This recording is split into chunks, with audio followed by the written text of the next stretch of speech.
Um, so here you see, this is me and my beautiful son, Malcolm. I don't know if you all saw him. He popped up on the screen just a few minutes ago. He wanted to give me a hug. But Malcolm and I and his mother have been on a journey. And the journey has not always been so positive. There was a time when there was some harm in terms of how the relationship ended. We weren't always communicating positively. We had some issues around custody. We had issues around finances. And I think we've reached a point now where I think both her and I see each other as allies. And that's something we're going to talk about today. Like, how do we get our parents to a place of allyship where they see each other as a resource? They see each other as a partner in raising their child, and that their emotional attachment is to their child's wellness more so than anything else. And so I'll share some of my journey throughout this presentation because I think some of it is relevant. And I think that's what also makes me, I wouldn't say a content expert, but I think my experience gives me a vantage point that's very intimate to this topic. And so I was fortunate enough to have people in my life to help me see both sides, to understand my emotional state. I had resources to get the proper help. And I think as providers, we have an opportunity to do some of what is needed when people might not have those resources. And so we can be that resource. I wanted us to think about some questions because I think these questions help us to think about our children. And I think it helps us think about the work. And so the first one says, what's needed to support healthy child development? I think that's something that as providers, we can identify with the parents we work with. And sometimes when people aren't knowledgeable, we can help them unpack it in a way where they are thoughtful about, how do I parent? What does that environment look like? What do I need to do to support my child's development? And know that we play an intentional role, that child development is not like this thing that happens through osmosis, but it's more of what are we creating for them? What are we exposing them to? And so that's engagement through, learning platforms, reading, helping them to self-regulate. How are we present for them? Our emotional state. I think when we begin to talk about these things, we're raising their level of intelligence to begin to, what I would say is, engage in what we call conscious parenting, where there's a level of awareness about his or her behaviors, a level of awareness around what needs to happen in terms of their emotional state, in terms of their behaviors, to ensure their child is getting what they need. The next one speaks to what behaviors should parents employ, to nurture healthy development. And so similar, we're thinking about, what do parents need to do? What is a parent's responsibility? We know that there are different types of parenting styles. Some parents are really loving and nurturing in the sense of, through touch and intimacy and things of that nature. And you have other parents that are very, what we consider to be custodial parents. And these parents are more like, I provide. And that's their way of showing love. That's their way of engaging. And then this last one is, how do parents foster healthy, parenting relationships? Like really thinking about, how do we empower parents to get to a place of healthiness or connectedness that they feel like is best for their child. And I think that's part of our work. I think we can identify what healthy parenting looks like, but I think it's more important that we help them identify for themselves what it looks like and help them navigate, that journey to getting there. That said, I've put the ideal up here. Ideally, this is what co-parenting should look like. And, healthy should probably have quotations because healthy is, I think, to be very subjective. However, I do think healthy, for me in this context, mean that it's free of toxicity. And so I've identified these areas there, for me, are the goal. And I think as providers, we could say to, our parents, here's a list of, things that could be present for healthy parenting, and then have them identify well, is this what I want? Is this not what I want? Is this something that's feasible or not? And so thinking about this idea of allies, thinking about this idea of boundaries, respect, consistent, schedule, consistent communication, thinking about this idea of nonviolent communication. And that bullet point is highlighted because I'm going to spend some time unpacking that. Conscious parenting, flexibility, self-awareness, self-control, a network and or support, and then financial agreement. And so I think for me, this is a tool. This is a visual, but yet a tool where parents can see, here are components of, and they can think about their circumstance, think about the relationship that exists, think about maybe even their own maturity level, their former partner's maturity level, and what is feasible. And sometimes, when they look at something like this, they may say, this isn't feasible. But as I said, it's a goal. And so maybe it's identifying something like, okay, what does healthy boundaries look like? And unpacking that with them, spending time thinking about what boundaries are needed, how do we establish those boundaries, how do we maintain those boundaries? And so there's an opportunity to pick and choose. There's an opportunity to identify what is most needed in the immediate to establish just some functioning co-parenting. And mostly with that is, we call that parallel parenting, which we'll get to.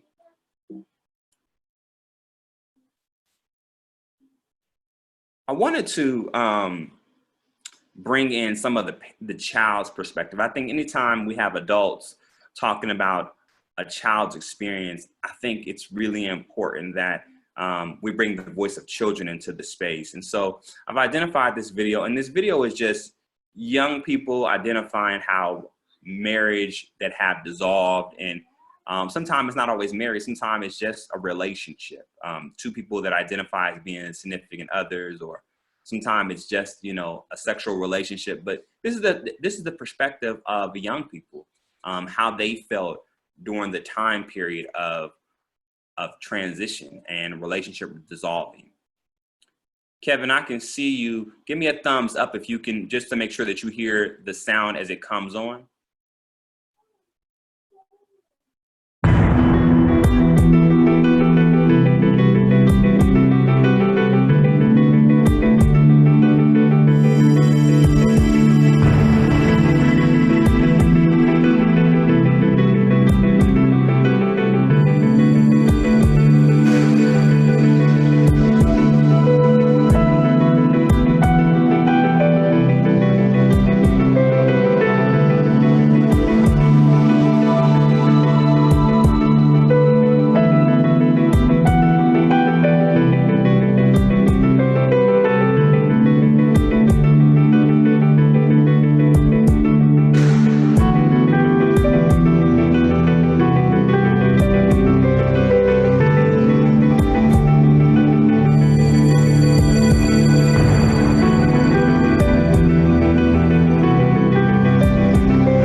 me, a video like this says a lot in terms of a child's perspective and understanding. But I also think I want to uplift that some children are not even in the space to share out emotionally what has come up for them. And in situations like that, I think it's even more difficult if a parent is still steeped in their trauma, still steeped in, the conflict.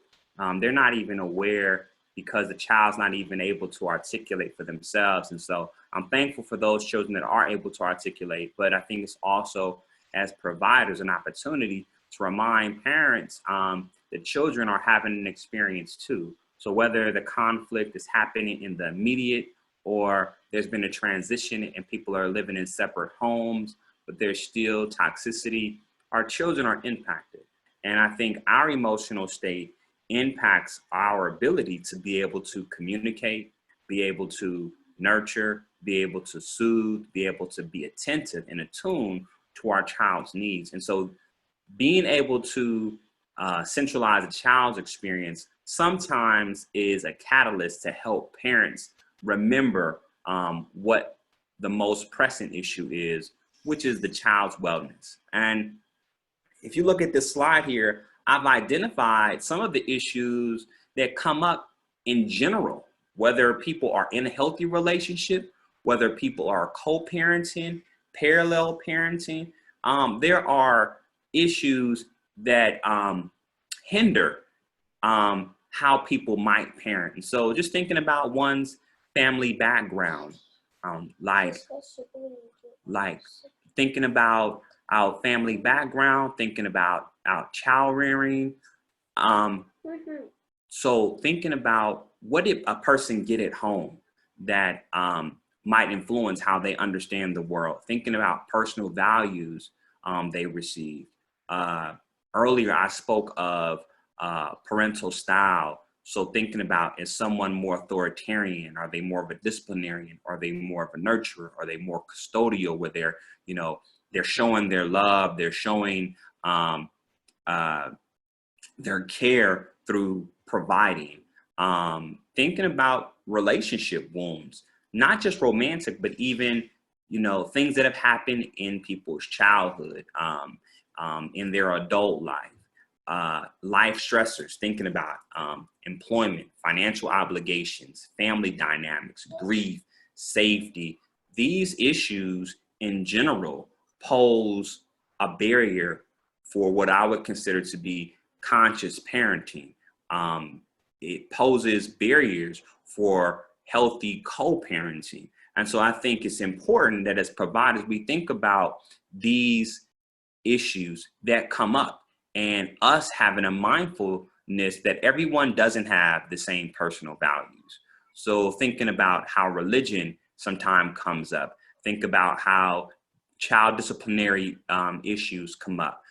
These things all come from child rearing, comes from personal background. And so just factoring those things in helps us to see that it's not just about a dissolved relationship.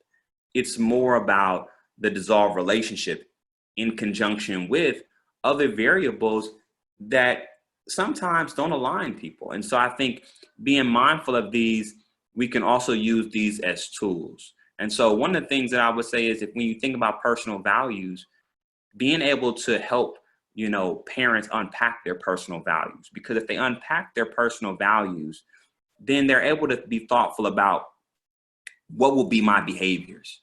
Because one's personal values tends to influence people's thoughts and influence, their behaviors. And so I think it's really important for us to, factor these things in. It gives us more tools and a landscape to do this work.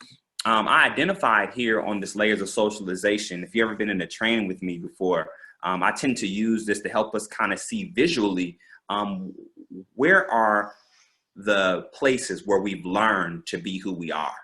And I think when we're fostering healthier relationships, it's important for parents to be introspective, to think about, what did I get from my friends and family? How did I learn about myself?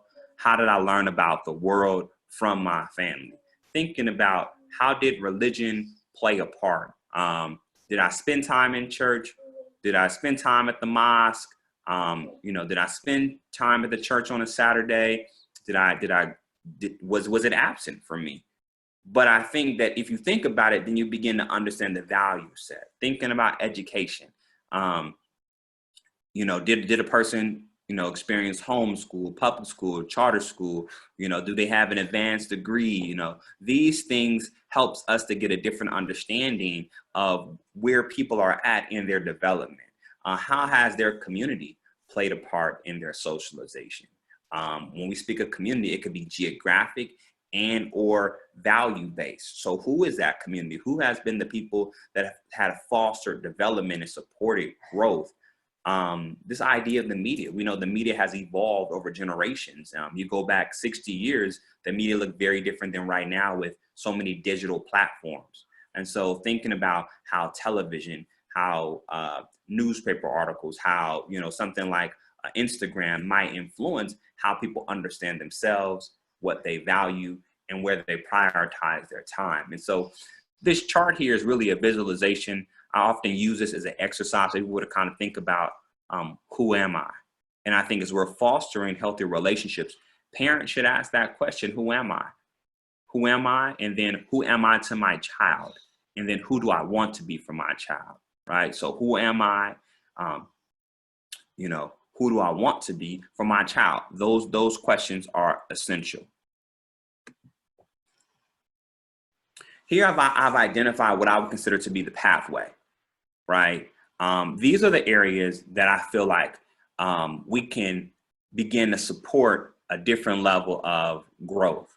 I think when we think about relationships dissolving and we think about trauma, when we think about the wounds that are experienced as relationships dissolve, I think individualized and or family therapy is an option, whether it's traditional or whether it's, something that's specific to an individual's needs or a family needs. I think that there needs to be a space to address the harm that's been done. And sometimes people are ready to do that individually, and sometimes people are ready to do that in a family context. But I do think getting support to be able to process one's emotions is important. I think about identifying a learning community where parents could be, in support groups with other parents and kind of unpack terms, readings, books, videos, and to have a level of engagement and learn from each other and have a safe space to kind of think about this idea of parenting, this idea of being in a relationship with someone to nurture the growth of their child. Sometimes the pathway is identifying self-care practices.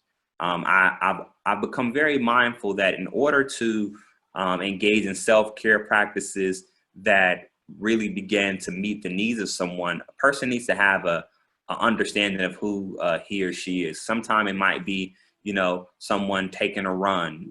It might be someone doing soap making. It might be someone, in a choir.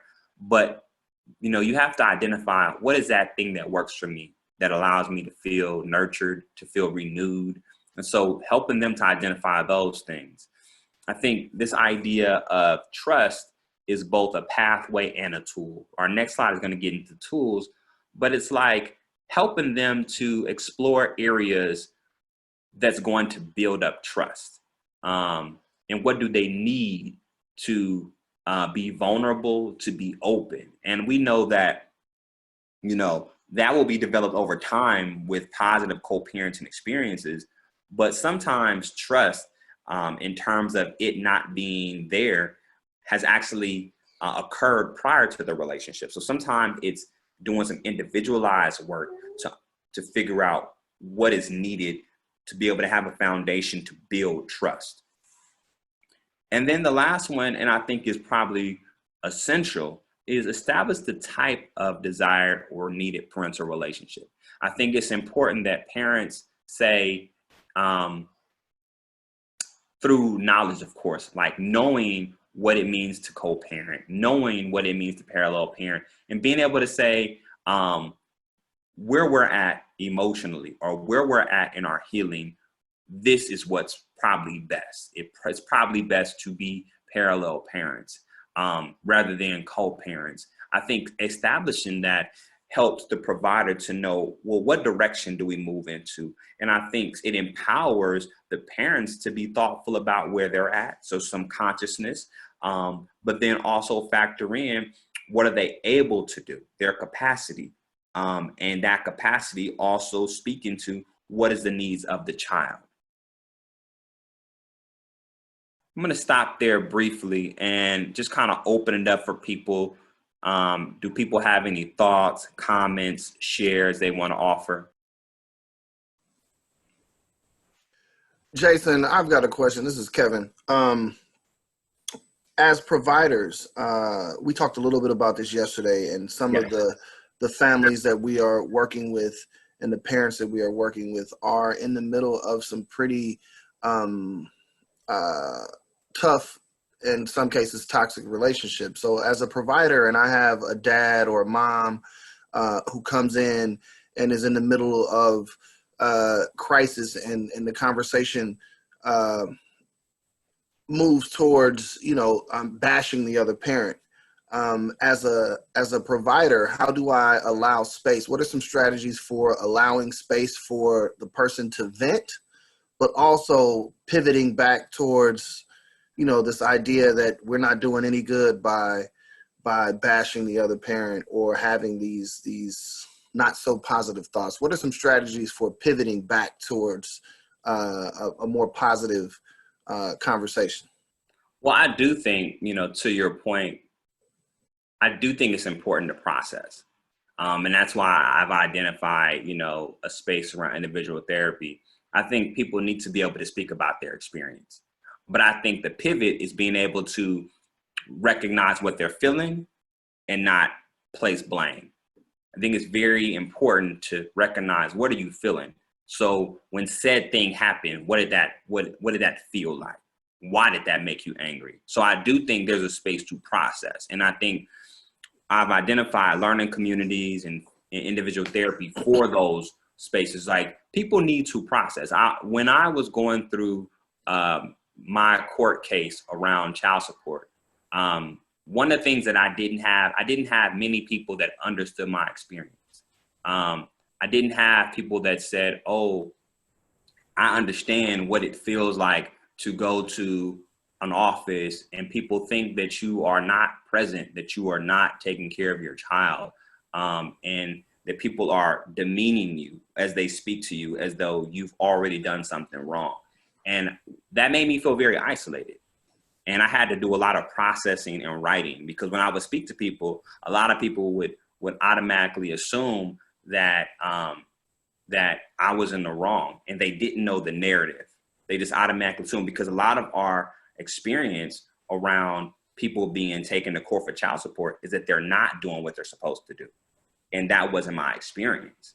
And so I think, some of the bashing, it comes up because people don't have a space to process. There's a narrative that comes along with it. So I think both mothers and fathers experience a narrative around co-parenting that is very negative. And so I think there needs to be a space to process. I think there needs to be a space to understand what is happening emotionally for someone. And I think people need to understand triggers around, abandonment, triggers around, being a victim, being harmed. These things are real. And so one of the things I offered yesterday is, I think, activities. I do clay activities where people get to, kind of use the clay as a way to mold, what are you feeling around this experience, right? So yes, said thing happened and you feel as though said person is responsible, right? But can you control that, right? Posing those important questions. Can you control what she or he is doing? And if you aren't, let's focus on what you can control, which is, how are you feeling? And why is that important? Because what you're feeling is also going to impact whom? Your child. And so I think that's part of it. And then I think the other piece is when we get to the next slide, one of the things I'll talk about is some tools, right? And some of the tools I'm looking at is like this idea of decision-making skills. I think sometimes decision-making skills is almost like an arbitrary thought, meaning that we assume that everyone has good decision-making skills. That's a false assumption. We should never assume that. We should actually engage with parents as though he or she has no experience with healthy decision. And so what I have there is conscious. And I put that there because when you are conscious in your decision-making, you're thoughtful about who is being impacted. Not just you, but who are you connected to?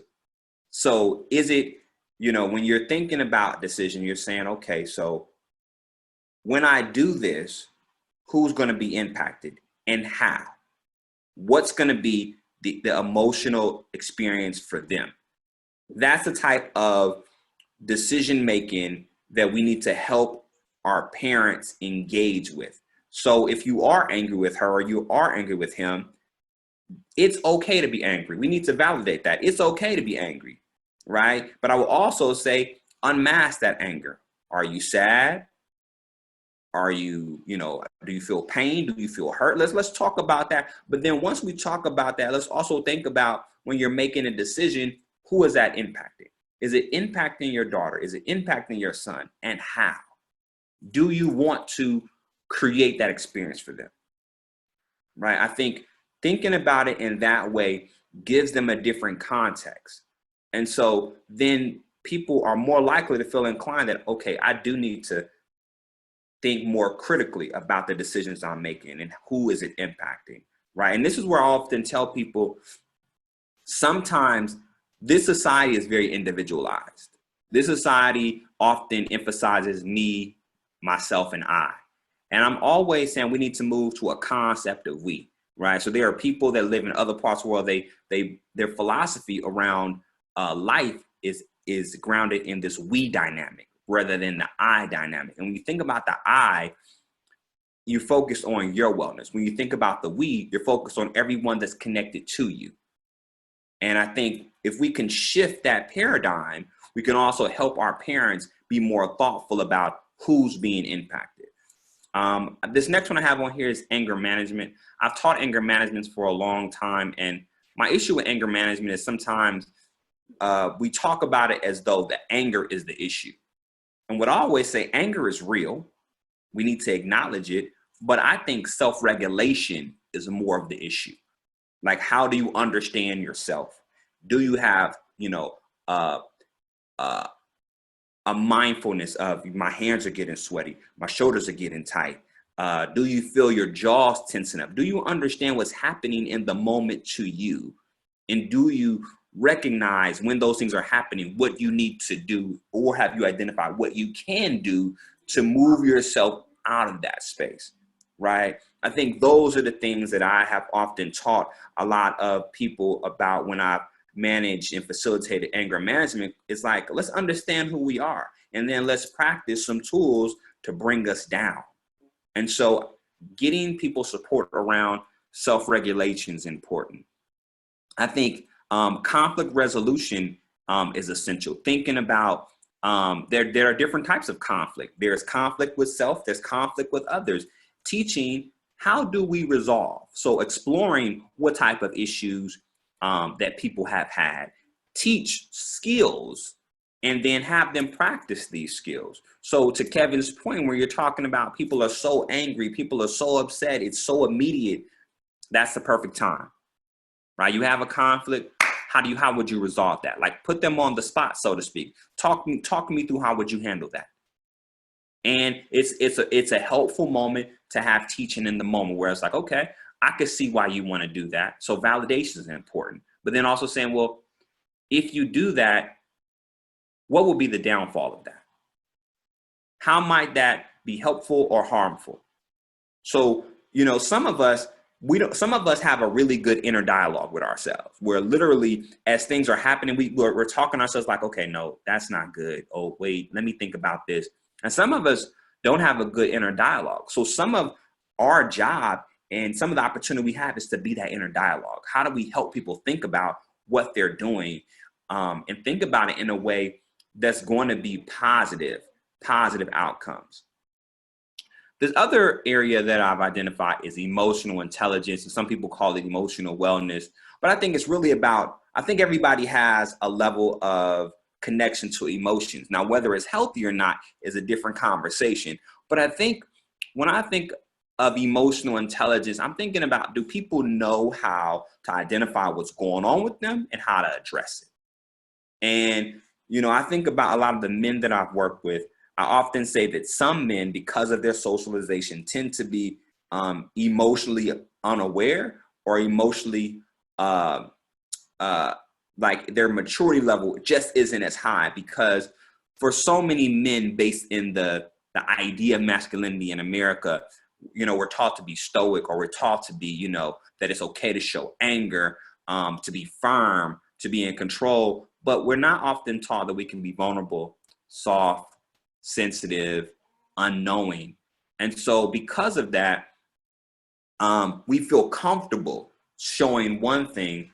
We often don't know how to access the other parts of us. And when you don't have that practice, then you're less likely to know how to address it. It's like if you have a paper cut, sometimes, you don't know it's there. And if you don't know the cut is there, how do you address it? Right? But if you know that you're wounded, if you know, that you're feeling something, then you're more likely to be able to take care of yourself. And then that allows you to show up differently. The next one says nonviolent communication.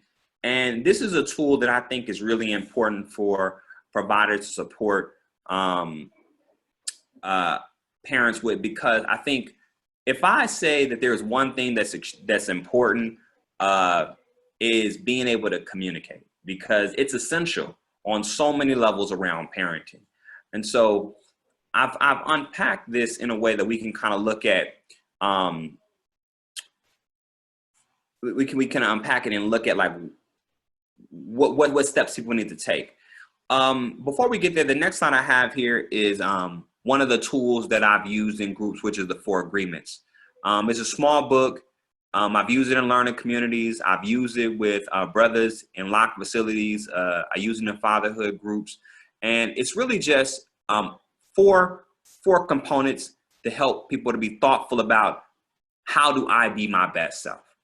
And it's a practice. And so we would read through this book and, pick out different, quotes and parts, and kind of talk about, how does it resonate? What's your experience with it? And do you feel comfortable engaging in these, like being impeccable with your word? Like, what does it mean to tell the truth? And, is omitting information still being impeccable, and things of that nature? So I've used this as a tool. And so I just wanted to put this out here, that I think this is a helpful tool for providers to use, because it's relevant, it's easy, and you don't have to read it all at once. You can just kind of pull out quotes and, kind of have some discussion. And so I feel like it's user friendly in that respect.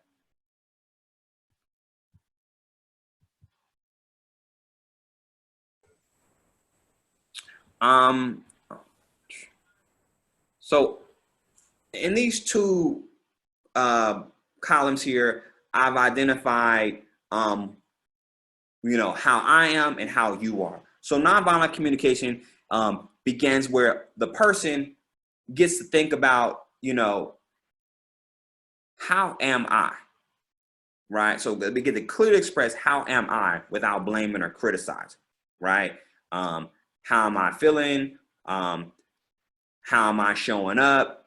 How am I engaging? How am I communicating? So these are things that they can talk about, right? And then receiving how you are without hearing blame. So this is important, because some of us experience difficulties with hearing words that help us be responsible and or accountable.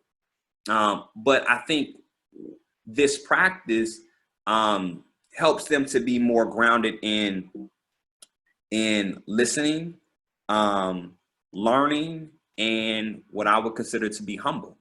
I think the ego plays a part in co-parenting dynamics that sometimes doesn't allow the parents to hear each other, to want to learn from each other, and to engage positively. And so Um, on this slide, I talk about the process of being able to observe. Like, what do you see, hear, and remember? And so taking your feelings out of it, taking your assumptions out of it, taking someone's previous behaviors out of it, just in the moment, what do you see, hear, and remember? And I think that takes some of um, the the engagement out of it that might be judgmental, that might be negative, might be assuming, and from there, being able to identify, what are you feeling? What are you feeling? Why are you feeling that? And maybe even, what is the other person feeling? If they are expressing something, what are they feeling as well? And so they're learning that it's twofold. It's their experience and it's the other person's experience. Need, thinking about what need is not being met. If I'm having this experience, I'm feeling this, I'm seeing this, I'm hearing this, what need is not being met? As this is being brought to me, what is not being met? As I'm experiencing these emotions, what's not being met? Being that there is conflict in this moment, what is not being met? And then being able to say, what actions would you like taken? Being able to articulate that.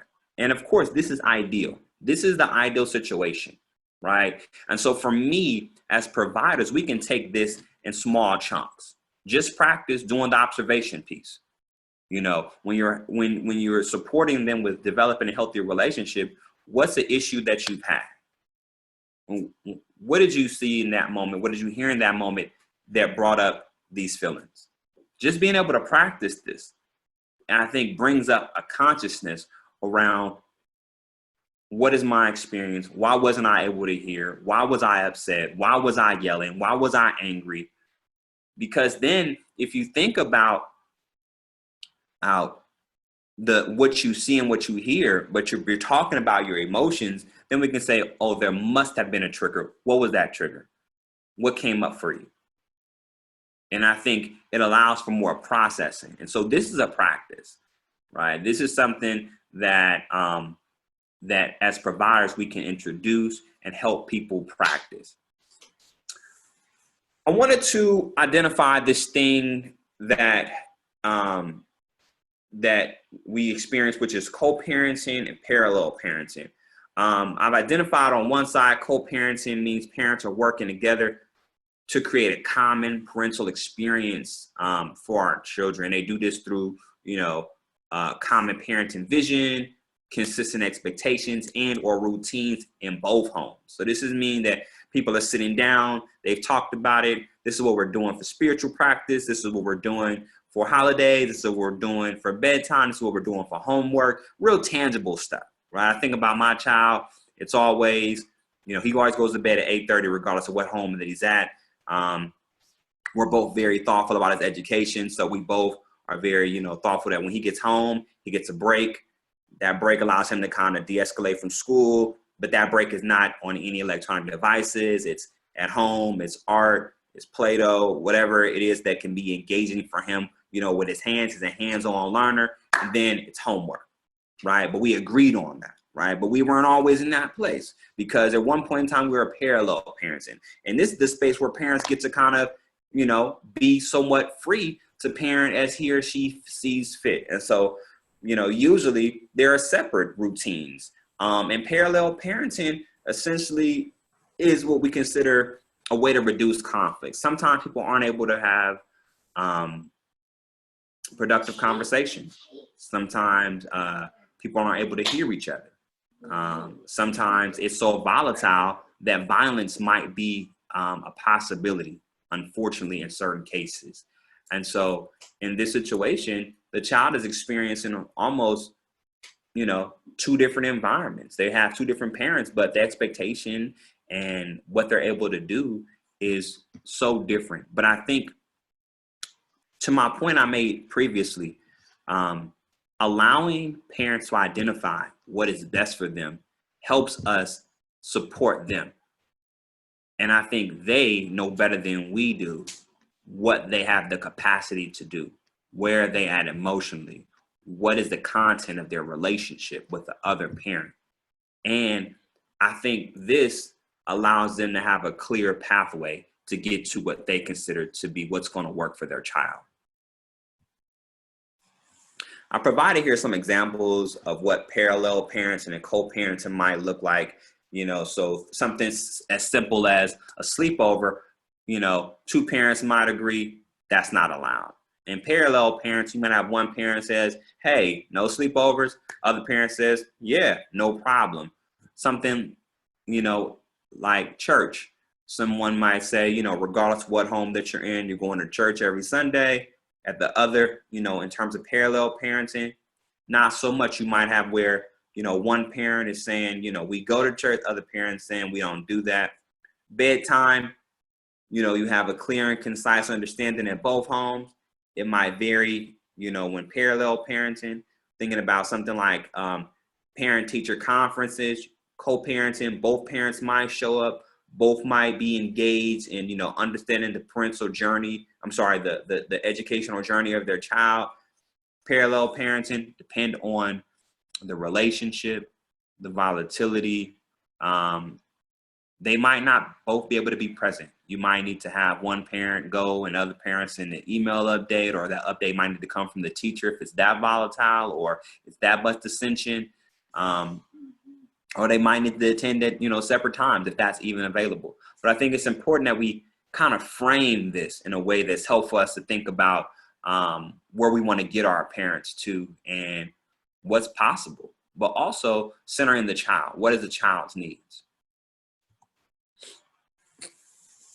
I've identified some tips around parallel parenting. I think this is something we can kind of, share with parents, is thinking about being accepting, that we have to let go, that we're not going to be able to control things. I think in terms of wellness, we want our children to be well, we want them to be safe. But I think it's important for us to think about that we can't control every situation. And so we have to let go of trying to be right. We have to be thoughtful about our emotions and how we share those things, but accepting that when your child is in the other home, you don't have control over that. We think about this idea of minimal interaction. And so thinking about where is that centralized place for visitations or drop-offs or pickup. For some people, it's school. You don't have to have contact with other person. You can send notes in backpacks, or it's that place where maybe there's a connector there, and so you have to have little contact, but the child is able to have connection with either parent on any given day. I've often thought it was really important to have communication that's business-like, so to be concise, unemotional, speak what is needed for the child rather than what is needed for the adults. I think the adults are responsible for their own emotional state, their own needs, but the communication should be about the child, not the past relationship, not past issues, but more focused on the here and now. I always saying it's important to have a communication platform. So whether it's email, text, or a parent app, I think it's really important to be consistent. Get what you need, have those things. For some people, this is just a way to communicate. For other people, because of the toxicity of the relationship and or issue, sometimes this is a paper trail. For court, this is a paper trail to keep people accountable. And so I would say whatever device or platform you choose, use that consistently and kind of keep everything there. And then the last one is shift conflicts to learning opportunities. I think it's really easy when your child comes back to you and your child says something that you don't like, for the parent to maybe have some feelings about what the other parent is doing. And I think that's not the time to focus on what that parent is doing, but to focus on what can the child take away? How is the child being affected? Help the child be nurtured or comforted or give them understanding rather than, bashing. I think there's a space to talk about things that you might not like. That might be with your therapist, might be with some friends, but not at that time with your child. This idea of conscious parenting is a place where I think we need to have a reframe. And I brought this up earlier, and I said this piece is being a conscious parent is all about building strong, sustainable bonds with your children through mindful living and awareness.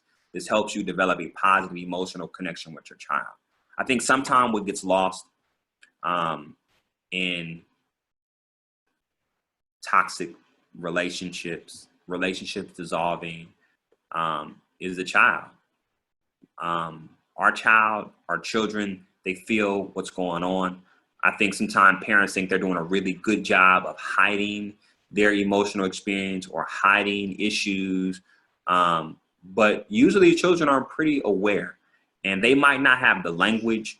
They might not know all the dynamics, but they know enough to know that something is off and it impacts them. And so I wanted to give these four, the four S's, we call them, of conscious parenting. And so it's safe, secure, seen, and soothe. And when you're a conscious parent, you're thoughtful about what your child's safety is. Are they physically safe, emotionally, mentally, and spiritually? And when you're thinking about this, it's really hard to be angry with the other parent and that anger consume you when your focus is on your child's safety.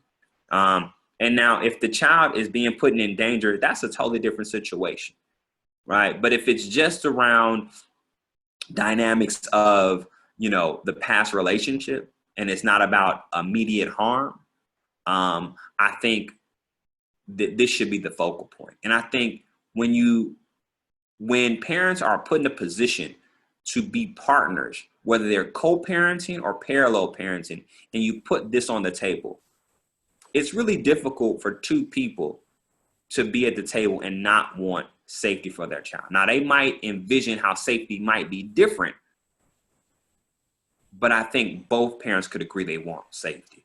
And so that's some of what we can introduce is these ideas of what does safety look like? And maybe some of the work that needs to happen is being able to help them unpack it. Jason, yes. I got a question from Kamika. What are some good parenting apps? Oh, I can send a list of those. Definitely, I can send a list of those. I got it. Okay. When we get off here, I want to send this PowerPoint, and I have a few worksheets as well that I want to send as well, and I can send those parenting apps. Okay, great. I'm I'm having some internet issues, so I was actually kicked off. So Virve may jump in if I'm having some issues as far as monitoring the questions and hands being raised. Okay. The next one is thinking about children feeling secure when parents are available and present. I've highlighted the piece available and present. Available meaning that you are emotionally present, meaning that the television is not being the parent, but you are present. It's one thing to be in the house with your child. It's another thing to spend time with your child. And I think centering the child's needs and helping parents to see how secure attachment is created and maintained through a child needs being met. And this could be something as simple as, saying I love you, to when a child is experiences, their finger being smashed, that you're there to be able to, as the bottom one say, soothe, right? How are you there? Being seen, being attuned to a child's feelings supports a child feeling seen. And I don't think it's just exclusive to feelings, because sometimes it's talking to your child and it's asking your child, hey, what's your favorite color? I talk to my son all the time. He's 6 years old, and I ask him, so is red still your favorite color? Because people change, people grow, but me asking him these questions, me talking to him about what's valuable and important to him, I think allows him to feel seen. But I also know that what allows me to do that is when I'm in a good place, when I've taken care of myself, when I'm mindful and I'm creating space. I'm taking, my work away. I'm mindful of what I need to do to be in a better space, to be present.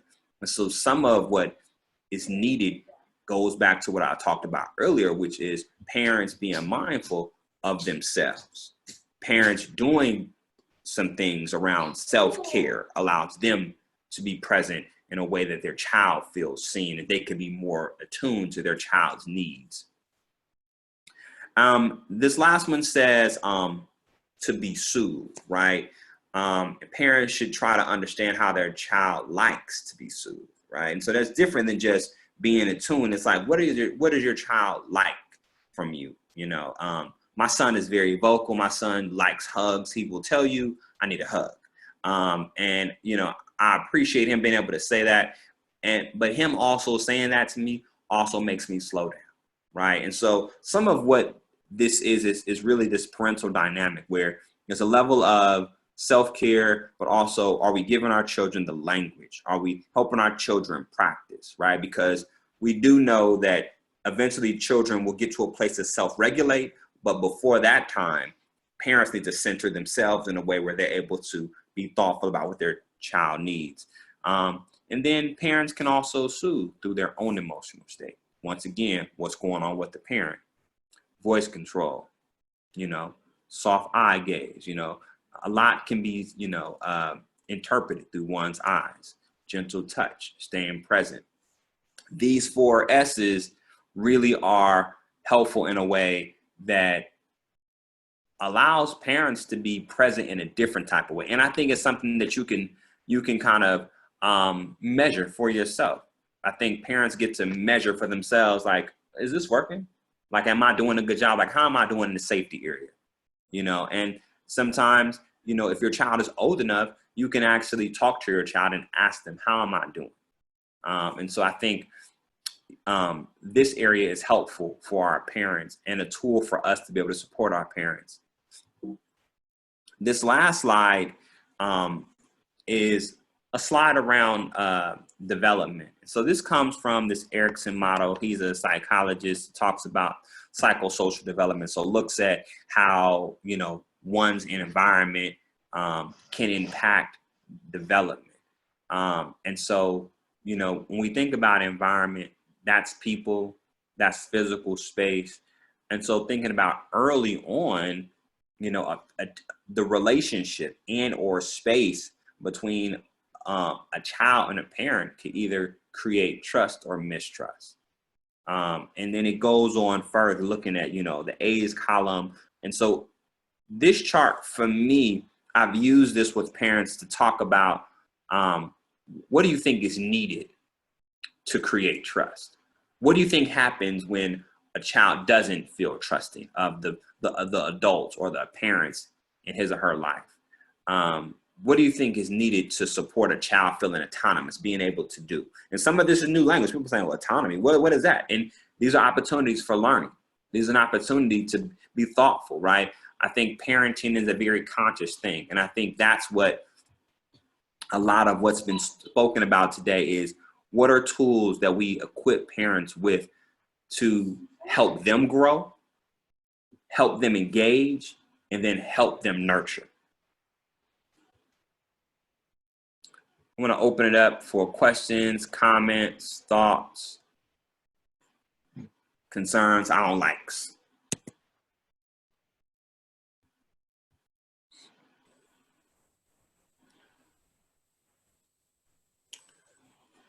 I just want to comment that this is again, we have this training pretty much every year. This is an ongoing issue. And I just find that a lot of what you shared today is helpful to navigate those. But can you give us any tips as providers how to not get pulled into the emotion and the anger because we do feel like we are the ally of our clients who come in our doors, and we want to be on their side. But that also can, you know, put gasoline on the fire that's already raging. Are there any tips for us to not get pulled into that? Yeah, I mean, I think it's important to provide an ear, right? I do think we should be present in a way where people feel heard, people feel seen. They're coming to us for a reason, and so I think we have to value that relationship, that they feel some safety to come to us. But I do think we should be mindful of what we're saying, in the sense of, if you have your own, triggers or your own thoughts about certain types of parenting and certain type of parents dynamics, I think you should limit those things, and it shouldn't become almost like this barrage against this other person. I think it's important to be thoughtful about, helping them to be thoughtful about their feelings and how their feelings might impact how they're engaging with their child. But I do think we should ensure that we're creating a safe space and a supportive space, but limit, how we speak about the other parent or the parental dynamic to just that. Thank you. Any other questions, comments from participants?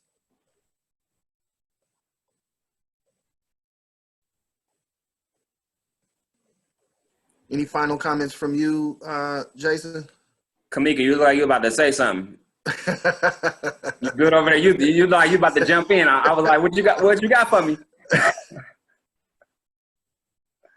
Unmute yourself. Unmute yourself. I was thinking to myself, I was like, I already asked 2 questions. I'm not going to just to be that participant. But I mean, things that you are saying are just so it's hitting home, because I signed up for this for myself, but also for the women that I help throughout the community. And I was thinking back in the beginning when you were talking about how a lot of times the dads are not even acknowledged. And I know that's why Kevin started his organization and has the poster that we have posted in our nonprofit. And I think about a story when a year ago my son had got injured, and we were at Children's Hospital, and it was a major surgery, and it was, intense instructions they were giving us as we got ready to discharge and go home. And his dad, who had been there since day one with me, we never left the hospital. We were there for about 4 days, slept there and everything. At the end, when they were giving the instructions, Dad was like in front, right by the nurse. I was behind him. They looked straight past him and just started talking to me like he wasn't even there. And I had to literally say, that's his dad. You can talk to him also. He's going home with us as well. And it just, it made me think and wonder, are there organizations that you can maybe mention that offer training to big establishments? Because that's a lot of the problem. The dad was kind of like, I'm used to it, no big deal. But I was very infuriated by that. I'm like, how dare you? He's been here all night, just as much as me, and you just look right past him. And it wasn't like he was distracted. He was giving them all the respect and the attention, and she still was like, yeah, and so what you gonna do? And it was just, it bothers me. And I know it's just embedded, and that's a whole nother webinar. But is there any body who does that training, and just to kind of maybe help start little pieces to kind of move and change it piece by piece? I think, to your point, one, I appreciate you uplifting that. It makes me think about the narrative that are attached to this parenting dynamic. There's a narrative around women, and there's a narrative around men. And I think part of this work is us kind of dispelling those myths.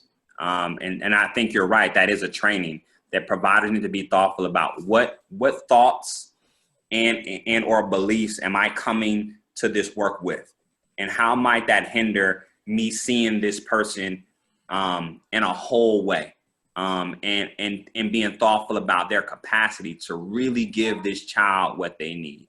And so that's definitely something we have to address. So I appreciate you uplifting that.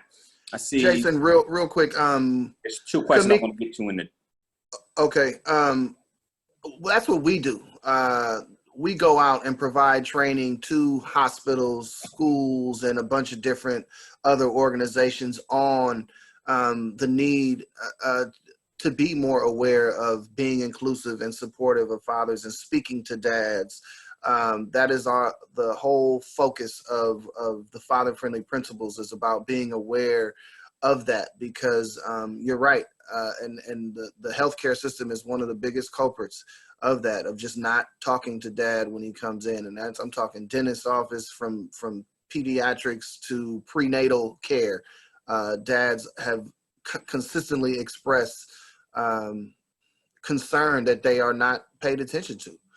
So that is something that we do when we go out and train on the father-friendly principles and implementing the father-friendly principles. We talk about making eye contact. We talk about making sure that there are, 2 chairs in the NICU or the waiting room, that there are materials that speak to the needs of fathers. So that is what our focus is. That's the systems change work and capacity building work that the Fathers Corps does. I mean, we're not enough, obviously, but we do that. That is a piece of our work.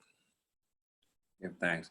So I see 3 questions. I know I want to be mindful of time, so I'm going to get to these questions real quick. So there was one question about, is there a difference in terms of education and development and or education and how children are being supported? And what I would say, a person having less education or a person having more education does not make them more or less likely